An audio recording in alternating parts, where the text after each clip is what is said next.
ఓరుగలను వాన ముంచెత్తింది. కుండపోత వర్షం ఇక్కడ అతలాకుతలం చేస్తుంది. భారీ వర్షానికి వరంగల్ టు ఖమ్మం రహదారిపై వరద నీరు ప్రవహిస్తోంది. ఐనవోలు మండలం పంతిని గ్రామం వద్ద రోడ్డుపై వరద ఉధృతంగా వెళ్తోంది. దీంతో ఆ రోడ్డులో రాకపోకలకు తీవ్ర అంతరాయం ఏర్పడింది.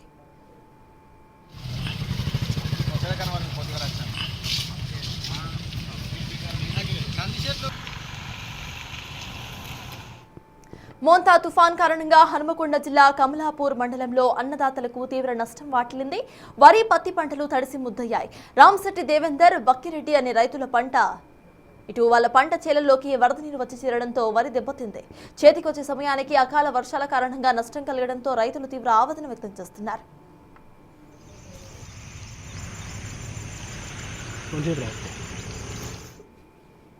మోంతా తుఫాన్ ప్రభావంతో జనగామ జిల్లా పాలకుర్తి కొండకండ్ల దేవరుప్పల మండల కేంద్రాల్లో భారీ వర్షాలు కురిశాయి. దీంతో చెరువులు వాగులు పొంగిపొరలాయి. పాలకుర్తి దేవరుప్పల మండల కేంద్రాలలో వరద ప్రభావంతో అక్కడక్కడ రోడ్లు కల్వర్ట్లు తెగిపోవడంతో కొన్ని గ్రామాలు జలదిగ్బంధంలోనే మునిగిపోయి ఉన్నాయి. అటు ఐకేపీ కేంద్రాల్లో ఆరబోసిన వడ్లు తడిసి ముద్దయ్యాయి. పాలకుర్తి మండలం ముత్తారాం గ్రామ వాగు ఉప్పొంగడంతో 200 ఎకరాల వరి చేను నీట మునిగింది.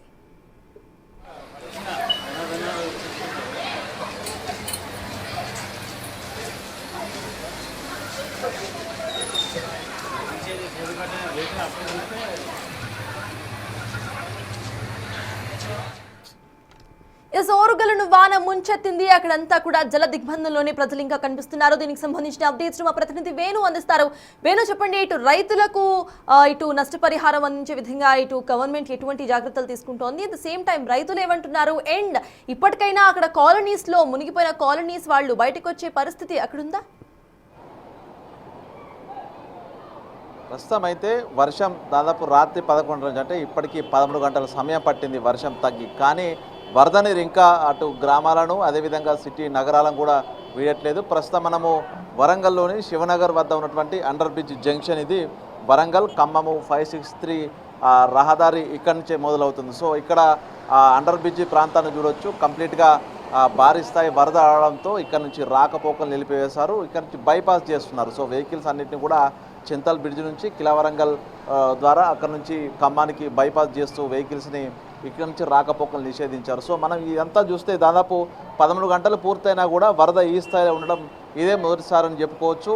ప్రస్తుతం మనం ఉన్న ఈ విజువల్స్కు చూస్తున్నటువంటి రైట్ సైడ్ ఉన్నదంతా కూడా ఆ శివనగర్ ప్రాంతం. శివనగర్ అదేవిధంగా దాని ఎగువన శివ గణేష్ కాలనీ, సాయి కాలనీ, ఎన్టీఆర్ కాలనీలు అప్పుడు ఎగువ వైపున ఉంటాయి. సో ఆ కాలనీలు అన్నీ కూడా నీటి ముంపు గురై అక్కడ నుంచి వరద మెల్లమెల్లగా ఈ యొక్క జంక్షన్ వద్దకు దిగువ, ఇది లోతైన ప్రాంతం కాబట్టి ఇక్కడికి ఉరకలెత్తుతూ వస్తున్న పరిస్థితి. ఇక ఈ వరద నీటిలో కూడా పూర్తిగా ఇక్కడ స్థానికులు పిల్లలంతా కూడా ఒక సంబరంగా అందులో చేపలు పట్టుకుంటూ కేరింతలు కొడుతున్న సిచ్యువేషన్. వైపు సిటీ మొత్తం కూడా మునిగి అందరూ ఇబ్బందులు పడుతూ గ్రౌండ్ ఫ్లోర్ అన్నీ కూడా కంప్లీట్గా మునిగిపోయి నిత్యావసర సరుకులన్నీ తడిసి ముద్దే కట్టుబట్టలతో ప్రాణాలతో బయటపడ్డ సిచ్యువేషన్. ఒకవైపు కేరింతలు కొడుతున్నటువంటి ఆ చిన్న పిల్లలను ఒకవైపు చూడవచ్చు. ఇక ఈ వరద ఇదంతా కూడా మనం ఈ ప్రాంతం అంతా ఖమ్మంకు వెళ్ళేటువంటి హైవే, దీనికి రైట్ సైడ్ అంతా ఇప్పుడు ప్రస్తుతం ఈ వరద ఎగువ కిలావరంగల్ కోట నుంచి దిగువకు వస్తుంది. సో అక్కడ నుంచి ఈ దిగువకు వచ్చిన ఈ వరద అంతా కూడా కింద ఉన్నటువంటి ఇది పెరకవాడ. ప్రస్తుతం మనం ఇప్పుడు చూసేదంతా కూడా పెరకవాడ సైడ్ ప్రాంతం. ఈ పెరకవాడ ప్రాంతము అదేవిధంగా కరీంబాద, ఉర్సు, బొడ్రాయి ప్రాంతం అంతా ఈ వరద నీరు అటువైపుగా వేగంగా పరిగెత్తుతూ కంప్లీట్గా దాదాపు 8 కాలనీలు ఈ అగర్తల వాటర్ కిలావరంగల్ కోట చుట్టూ ఉన్నటువంటి వర్షం ఉన్నటువంటి ఆ నీరంతా కూడా దిగువన ఉన్న ఈ ప్రాంతానికి వస్తూ కింద మరో 3 కాలనీల ముంచెత్తుతూ తిరిగి ఆ చివరకు ఆ బొందిబాగ్ నాలలో కలిసి నాగారం వైపుగా పరిగెత్తున్నటువంటి సిచ్యువేషన్. అంటే మొత్తంగా ఈ చెరువులను తలపిస్తున్నటువంటి సిచ్యువేషను దాదాపు ఈ సాయంత్రం వరకు కూడా ఉండే అవకాశం ఉంది. ఎందుకంటే ఎగువ నుంచి ఆ స్థాయి వరద వస్తుంది. సో ఆ వరద అంతా తగ్గాలంటే దాదాపు మరో అర్ధరాత్రి కూడా పట్టే అవకాశం ఉందని తెలుస్తుంది. ఇక రూరల్ ఏరియాస్లో మొత్తంగా అటు పత్తి, మొక్కజొన్న, వరి పంటలన్నీ కూడా నాశనం అయిపోయాయి. వరంగల్ జిల్లా వ్యాప్తంగా 80,000 పైగా ఎకరాలు పూర్తిగా మొక్కజొన్న, వరి అదేవిధంగా మిర్చి పంటలు 80,000కు పైగా ఎకరాలు నష్టపోయాయంటూ కూడా ప్రాథమికంగా అంచనా వేసిన సిచ్యువేషన్. సో ఒకసారి చూడొచ్చు ఈ వరద తాకిడి నగరంలో ఏ విధంగా ఉందని కూడా మనం చూడొచ్చు. ఒకసారి స్థానికులతో మాట్లాడదాం. వీళ్ళంతా కూడా మొదటగా వరంగల్ ముంపుకు గురైతే మొదటగా ముంపుకు గురయ్యేది ఈ అండర్ బ్రిడ్జ్ ప్రాంతం. సో ఏంది అసలు ఈ వరద ఎప్పుడు మొదలైంది? ఎప్పుడన్నా వచ్చిందా ఇంత స్థాయి వరద? ఇది ఇంతవరకు ఒకసారి 2 సార్లు వరద వచ్చింది. ఆ వరదల సూత ఈరోజు నిన్న రాత్రి నుంచి కురిసిన వర్షాలు నేను ఇంతవరకు 40 ఏళ్ళ కాంచి స్థానిక మేము చూడలేదు.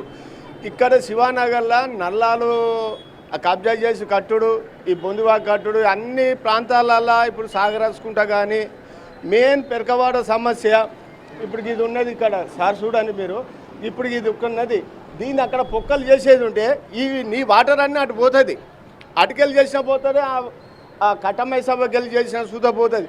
ఈ అధికారులు కానీ ఇక్కడ ఉన్న ఏరియా కార్పొరేటర్ చెప్పినా కానీ ఇటువంటి సమ్మె ఏది పట్టించుకుంటలేరు.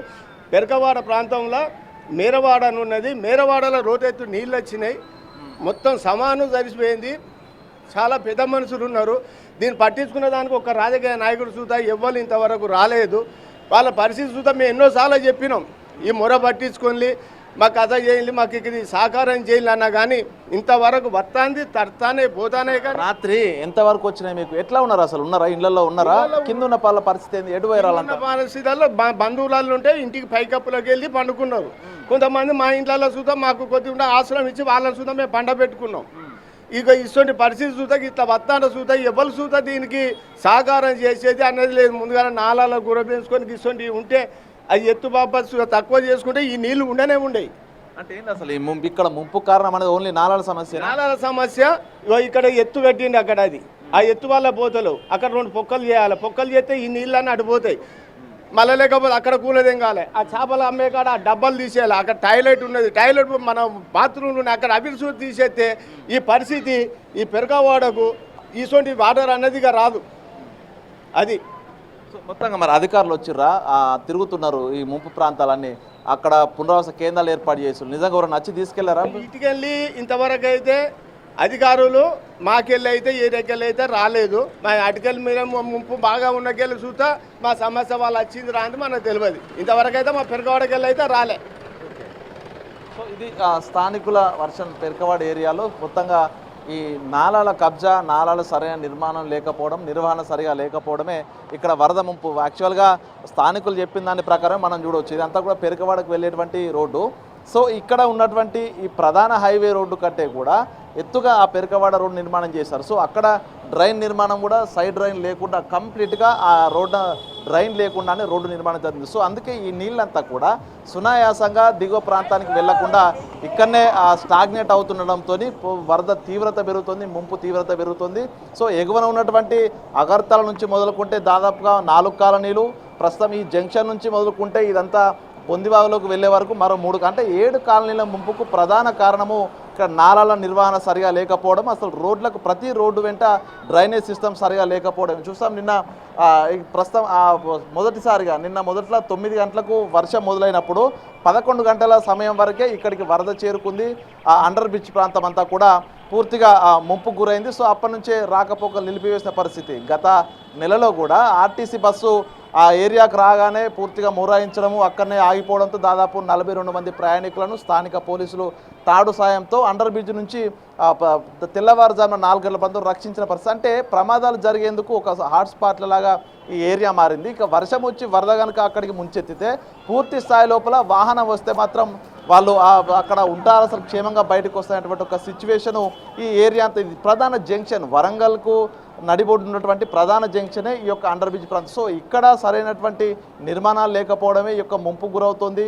భారీ స్థాయిలో ప్రమాదాలు జరుగుతున్నాయి. ఏ చిన్న వర్షం పడ్డా కూడా పూర్తిగా జలదిగ్బంధమై రహదారికి రాకపోక కూడా నిలిచిపోతున్న సిచ్యువేషన్. సో ఇది వరంగల్ సంబంధించినటువంటి టౌన్లో ఇట్లాంటి పరిస్థితి ఉంటే వరంగల్ చుట్టుపక్కల దాదాపుగా నెక్కొండ, అదేవిధంగా పర్వతగిరి, వర్ధనపేట ఈ 3 మండలాల లోపల 28 సెంటీమీటర్ల వర్షపాతము, అదేవిధంగా 36 సెంటీమీటర్ల వర్షపాతం నమోదైంది. సో ఈ ప్రాంతాలన్నింటిలో కూడా పూర్తిగా దాదాపు 80,000కు పైగా ఎకరాల పంటలు నష్టపోయాయి.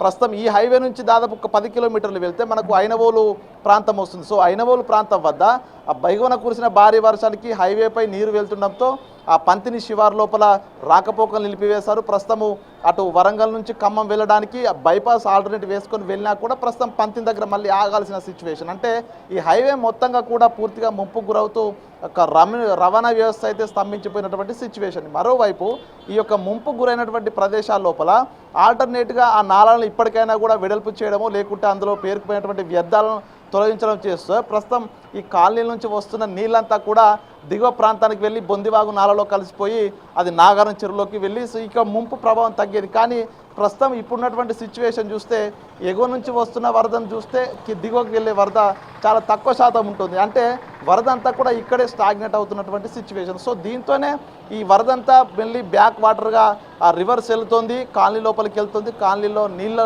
మొత్తం గ్రౌండ్ ఫ్లోర్ అని కూడా నీళ్లతో నిండినటువంటి సిచ్యువేషన్. సో ఇట్లాంటి కొంత ప్లానింగ్ లేకుండా నిర్మాణం జరిగినటువంటి రోడ్లు, ఆ ప్లానింగ్ లేకుండా నిర్మాణం చేసినటువంటి ఆ డ్రైనేజ్ సిస్టమ్ కారణంగానే ఈ యొక్క వరద తీవ్రత అయితే పెరుగుతున్నటువంటి సిచ్యువేషన్. ఇక హనంకొండ చూసుకుంటే హనుమకొండకు సంబంధించి దాదాపుగా 9 కాలనీలు ఇంకా జలదిగ్బంధంలో ఉన్నాయి. సో వాటికి ఎగువన సోమిడి చెరువు, వడ్డెపల్లి చెరువు తెగుతూ సమ్మయ్య నగర్ నాల వద్దకు భారీగా వరద వస్తూ పూర్తిగా ఏరియా అంతా కూడా జలదిగ్బంధంలో చిక్కుకుంది. ఇప్పటికే ఆ డిఆర్ఎఫ్ టీమ్స్ అన్నీ కూడా అక్కడ గర్భిణీలు కానీ ఇతర అనారోగ్య సమస్యలున్న వారిని, పిల్లల్ని, వృద్ధుల్ని ఆ ఎగువ ప్రాంతాలకు తరలించి పునరావాస కేంద్రాలు ఇప్పటికే 12 ఏర్పాటు చేశారు. 30,000 మంది పైగా ఆ ముంపు బాధితుల్ని ఆ యొక్క పునరావాస కేంద్రాలకు తరలించారు. అయినా కూడా ఇంకా ముంపు తీవ్రత అత్యధికంగా ఇంకా నగరాల్లో అలాగే ఉంది. ఒక్కొక్కరు బయటికి రాలేని పరిస్థితుల లోపల బతుకు జీవుడా అనుకుంటూ ఇళ్లలోనే బిక్కుబిక్కుమంటూ గడుతున్నటువంటి సిచ్యువేషన్. ప్రస్తుతం మనం చూడొచ్చు స్థానికులు కూడా బయటికి వెళ్ళడానికి, వాళ్ళ నిత్యావసర సరుకుల కోసం వెళ్ళడానికి కూడా ఎటు రహదారు లేదు. మొత్తంగా చిక్కుకుపోయే జలదిగ్బంధంలో చిక్కుపోయినటువంటి సిచ్యువేషన్ మనకు ఇంకా వరంగల్ నగరంలోనే కనిపిస్తుంది. Venu, please be on hold.